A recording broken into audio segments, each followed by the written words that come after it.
France Bleu Loire-Océan. La vie en bleu, C'est bleu. Gilles Colliot. Bonjour Nolwenn Mahé. Bonjour. On est ravis de vous accueillir. C'est vrai qu'on peut peut-être se projeter sur cette rentrée 2019. On a peut-être réfléchi cet été et on se dit tiens, pour la rentrée, je vais peut-être m'intéresser et je vais peut-être faire un bilan de compétences. Pourquoi faire un bilan de compétences ? Est-ce qu'on peut déjà expliquer ce qu'est un bilan de compétences ? Oui, alors le bilan de compétences, en général, il vient d'une envie de changement, pour du mieux, pour autre, parce qu'on peut plus, parce qu'on a envie d'autre chose. Enfin, il peut y avoir plein de raisons qui déclenchent au moins des interrogations sur le bilan de compétences. C'est considéré comme une formation et en général, du coup, elle a lieu quand on est sur une charnière professionnelle. Donc, soit une entreprise, à un moment, n'apporte pas aux salariés ce qu'ils recherchent, ou ils souhaitent évoluer, ou alors il peut y avoir eu un accident, quelque chose, on est obligé de se reconvertir. C'est un changement d'orientation professionnelle, c'est une prestation, une formation qui permet de redessiner un objectif professionnel, de mesurer des écarts et puis du coup de mettre les moyens pour atteindre cet objectif. C'est tout l'enjeu du bilan. Quelles sont les questions que je dois me poser quand je veux faire un bilan de compétences ? Alors déjà, les questions à se poser, c'est dans quelle situation je suis professionnellement. D'accord. Mais l'idée, c'est pas d'arriver dans un centre de bilan de compétences avec déjà une idée de l'objectif. C'est bien de laisser sur une phase d'exploration et de s'interroger là-dessus. C'est pas parce qu'on fait un bilan de compétences qu'on quitte son poste.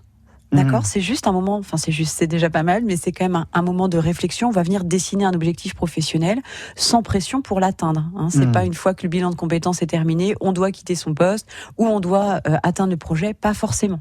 L'enjeu, c'est de dessiner. Ça, c'est intéressant ce que vous nous dites, parce qu'on peut faire un bilan de compétences sans, je dirais, le dire à son directeur, à son employé. Exactement. En fait, c'est une question qui est vraiment très personnelle. Elle reste professionnelle, mais personnelle.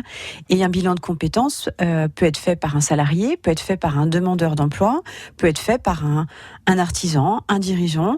Il y a des financements pour ça, il y a des accompagnements spécifiques pour tout statut. L'idée, c'est de se dire, quand j'ai envie de réfléchir à mon orientation professionnelle, plutôt que d'attendre le dernier moment, d'être mal dans son poste, d'être mal dans sa situation ou sa boîte qui coule, ça peut être ça aussi. D'abord s'adresser à un cabinet et réfléchir. Ça n'engage pas à grand chose, si ce n'est de s'interroger avec un professionnel pour réfléchir à tout ça. Alors, quelle démarche doit faire le salarié pour peut-être avoir le droit donc à ce bilan de compétences ? Alors il y a le droit. Est-ce que j'ai le droit de le faire ? Parce que souvent on entend, comme vous disiez, du coup, est-ce que mon employeur va être d'accord ? Est-ce que je dois lui en demander l'autorisation ? Alors donc non. En fait, vous n'êtes pas obligé. Vous pouvez très bien échanger avec votre RH ou pour savoir si un bilan de compétences serait pertinent, pourquoi pas. Mais quand vous n'avez pas cette oreille à l'intérieur de votre entreprise, il faut savoir qu'on peut solliciter un bilan hors temps de travail. Et dans ce cas-là, on n'est pas du tout obligé d'en informer son employeur. Ce n'est pas l'entreprise qui finance le bilan. C'est ce qu'on appelle les OPCO, d'accord ? Donc c'est des démarches qui sont spécifiques. Alors nous on fait ces démarches administratives justement pour alléger un peu, mais tout le monde peut avoir ce financement. Même si on est demandeur d'emploi ? Oui, alors là, il faut bien se renseigner auprès du cabinet qui propose le bilan de compétences. C'est-à-dire qu'il faut avoir ses habilitations, il faut pouvoir déjà s'assurer que c'est possible. Ça prend combien de temps un bilan de compétences ? Alors, un bilan de compétences, c'est très normé. C'est-à-dire qu'il y a un cadre légal avec le respect du secret professionnel, un nombre d'heures qui est donc de 24 heures et qui est découpé. On va avoir 15 heures de face-à-face, 6 heures de travail personnel et ainsi de suite. L'idée, c'est surtout, en première étape, d'aller rencontrer les consultants dans les cabinets. C'est vraiment très important, c'est pas anecdotique. Ça ne sert à rien, on le voit nous régulièrement, de demander des devis, de demander des prospectus. Allez faire une rencontre, allez rencontrer la personne qui va dessiner votre projet avec vous, c'est très important. À compétences équivalentes, il faut un feeling. C'est-à-dire qu'il y a des consultants qui sont très très bons, mais il faut imaginer que vous allez passer des heures en tête-à-tête. Si le consultant est compétent et performant, il va explorer avec vous beaucoup de pistes, il va vous pousser un petit peu dans certains retranchements pour être sûr de ne pas passer à côté d'une opportunité ou de quelque chose auquel vous n'auriez pas pensé. Donc il faut avoir confiance. Donc il faut rencontrer plusieurs cabinets, plusieurs consultants et ensuite on fait son choix. Vous faites partie du cabinet potentiel à Nantes, j'aimerais connaître votre expérience. On voit des gens changer, des gens évoluer. Vous avez dans ce sens peut-être quelques exemples de personnes qui ont complètement complètement changé de vie peut-être après un bilan de compétences? Oui, complètement. Alors, on a vraiment des exemples de soit de grandes reconversions, d'accord. C'est-à-dire qu'on a des personnes qui partent d'un métier et qui aboutissent à 180 degrés complètement ailleurs. On prend généralement l'exemple d'un de mes clients qui il y a quelques années était ingénieur du coup béton et avec un bilan de compétences alors très très poussé pour le coup, s'est orienté vers le métier d'infirmier. Donc c'est des choix qui touchent aussi l'environnement personnel, c'est des choses qui sont à réfléchir, d'où l'intérêt d'avoir des gens compétents en face. D'accord. On va avoir aussi des reconversions liées à un accident, à un burn-out. Et là, il faut tout réfléchir. C'est-à-dire qu'il faut se poser la question de qui on est professionnellement et qu'est-ce qu'on va mettre en avant. Donc là, il faut être écouté, il faut être en capacité de parler, parce que c'est pas évident de faire le deuil d'une situation professionnelle pour en recréer une autre. Ce qui est autre chose qu'une réorientation. Et puis on a des fois des bilans de compétences qui mènent au même point. Alors c'est pas très clair dit comme ça, mais c'est souvent lié à certains secteurs d'activité. Par exemple, si on prend l'agroalimentaire, c'est des conditions de travail qui sont parfois très difficiles. Et on voit des personnes, par exemple, qui arrivent et qui jettent le bébé avec l'eau du bain, c'est-à-dire qu'ils ne veulent plus du tout de leur métier, alors qu'en fait c'est le secteur d'activité. Donc on explore et en fait on se rend compte qu'on arrive sur un transfert de compétences assez fort, mais on va pas travailler dans le même domaine. Je prends par exemple quelqu'un qui est dans un supermarché, par exemple. Peut-être qu'il y a beaucoup de compétences d'accueil, si c'est une hôtesse de caisse, par exemple, qui sont transférables à d'autres métiers. On en a accompagné une récemment, du coup, qui maintenant à l'accueil de la CAF, parce qu'elle avait des capacités d'écoute des usagers très très fortes et qu'elle était sous-exploitée, mais ça reste son métier de base, donc c'est intéressant. On se pose toutes les questions autour du bilan de compétences. Si vous vous êtes peut-être posé cette question pendant les vacances, on est ce matin en compagnie de Nolwenn Mahé du cabinet Potentiel. On se retrouve dans un instant. Alors, Nolwenn Mahé, c'est vrai que j'ai peut-être décidé de faire un bilan de compétences. On a souvent parfois aussi un peu peur des démarches administratives. Mettre en place un bilan de compétences, ça c'est peut-être compliqué. Souvent, c'est le cabinet qui prend en charge peut-être ce financement. Oui, tout. Alors, les démarches liées au financement, oui, parce qu'en fait, c'est vrai que c'est très nébuleux. Honnêtement, c'est quand même assez compliqué. Quand on baigne pas dedans, c'est pas évident. On ne sait pas si on doit solliciter son employeur, les OPCO, Pôle Emploi. Est-ce qu'on prend notre CPF, pas CPF Il y a des gens qui sont encore au niveau du DIF. Enfin, c'est très compliqué. Donc, l'idée, c'est pas de se prendre la tête avec ça.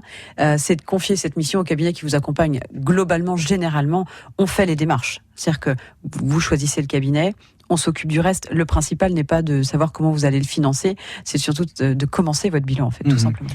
On a déjà répondu un peu à cette question, mais comment choisir son cabinet ? Il faut vraiment une vraie bonne relation avec son interlocuteur. Voilà. Alors après, ça n'engage que moi, ce que je vais dire, mais je pense que quand on choisit un consultant pour être accompagné sur le dessin d'un objectif ou d'une nouvelle carrière professionnelle, alors oui, il faut avoir confiance, c'est-à-dire qu'il faut aller à la rencontre des consultants. Ces rendez-vous-là, ils sont gratuits.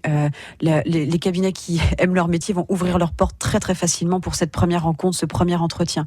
Il faut discuter, il faut poser toutes vos questions, il n'y a rien de bête du tout. Et puis il faut prendre le temps de se dire, est-ce que j'aurais envie de passer 20 heures avec cette personne ? Et si la réponse est oui, vous avez déjà une première piste, il n'y a pas besoin d'être plus technique que ça. La deuxième, c'est peut-être de regarder quand même les méthodes. Est-ce que c'est individualisé, personnalisé, ou est-ce que, est-ce qu'on va me mettre 4 heures devant un ordinateur en me sortant une liste des métiers qui seront faits pour moi. Alors, moi, je m'y oppose. On coche éthiquement, des petites cases et à la fois, on devient charcutier. Et on vous dit, voilà, donc non, c'est pas possible. Le projet professionnel, il est en vous, en fait. Nous, notre boulot, c'est juste de le dessiner, de le préciser, de le rendre moins flou, d'aller chercher vos aptitudes, etc. Et de voir ce qui peut être transférable. Un ordinateur, c'est pas du tout personnalisé. On en est en capacité, en entretien, et ça marche très bien. Donc peut-être de vérifier ça, vérifier qu'on respecte évidemment bien le secret professionnel, de vérifier que ce ne sont pas des ateliers en collectif, qu'il y ait des ateliers collectifs après pour dynamiser, par exemple, une recherche d'emploi. Vous donnez des caisses à outils, nous on fait ça. On peut très bien avoir 2 jours d'atelier derrière pour avoir accès à cet objectif, pas de souci en version caisse à outils. Mais un bilan de compétences, c'est individuel, c'est soumis au secret, c'est personnalisé, avec des consultants qui ont vocation à vous accompagner. Donc pas que des techniciens du marché de l'emploi. Je vous écoutais, Nolwenn Mahé. Quelles sont les étapes, on peut les rappeler, ces étapes d'un bilan de compétences? Bah oui, parce que c'est une formation qui est vraiment intéressante. Là, c'est une prestation, on va accompagner du début à la fin. Donc, au tout début, l'idée, c'est d'accueillir un peu tout ce que vous avez à mettre sur la table. Alors, qui vous êtes, ce que vous savez faire, ce que vous ne savez pas faire, ce que vous avez envie d'apprendre à faire. On va construire comme ça un portefeuille de compétences. Et puis, on va trier les compétences que vous allez transférer sur votre prochain projet professionnel. Ce que vous ne voulez plus faire, il y a des choses, des fois, on sait les faire, mais on n'a plus envie. Donc, c'est pas un souci. Et puis, de se laisser libre à un moment d'explorer, quoi. Il n'y a pas de limite. Hein, nous, on a cette tendance à dire à un moment, mettez tout sur la table. Ce à quoi vous pensez maintenant, ce à quoi vous avez pensé quand vous étiez ado, ce à quoi les gens pensent pour vous, d'accord ? L'idée, c'est de ne pas passer à côté d'une perspective parce qu'on a peur du jugement, parce qu'on n'ose pas. Il faut l'explorer. En général, il y a des choses qui sont aussi symboliques. Quand on arrive chez nous en disant « je vais être travailleur social », en général, il y a une symbolique, c'est qu'on peut frôler le burn-out. Alors, certains veulent vraiment être travailleur social. Mais l'idée, c'est de tout mettre sur la table et puis de dire pourquoi j'ai envie de ça. Qu'est-ce que ça veut dire chez moi? Qu'est-ce que ça représente? Et là, ça devient vraiment intéressant. Et ensuite, on va resserrer. Donc, l'étape d'après, ça va être, ce qu'on appelle l'entonnoir, mais on va venir mettre tous ces projets-là, du plus farfelu au plus raisonné, on va le mettre dans cet entonnoir. Et puis, on va éliminer. On va éliminer non pas pour un axe négatif, mais au contraire, pour venir concrétiser un peu un projet et le rendre de moins en moins flou. Il faut imaginer une sorte de puzzle où on va, pièce par pièce, commencer à voir un dessin apparaître. D'accord.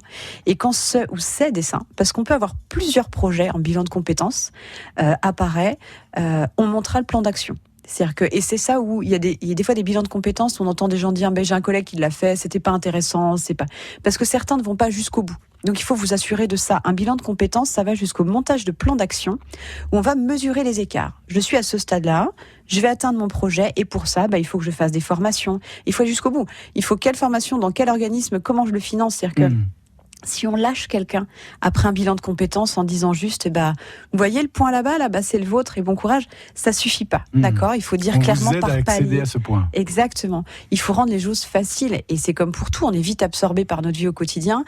Quand on a des paliers, on les montre à notre rythme, mais on sait où partir. On sort pas d'une pièce en se disant, je sais pas dans quel sens partir. Voilà, on a essayé de répondre à ces interrogations. Si vous voulez peut-être, pour cette rentrée, passer un bilan de compétences. Merci, Nolwenn Mahé. De rien, merci. Vous faites évidemment ces bilans de compétences. Vous faites partie du cabinet Potentiel ici à Nantes. On était ravis de vous accueillir. À très bientôt. À bientôt. Merci. Dans quelques minutes, on fera un nouveau...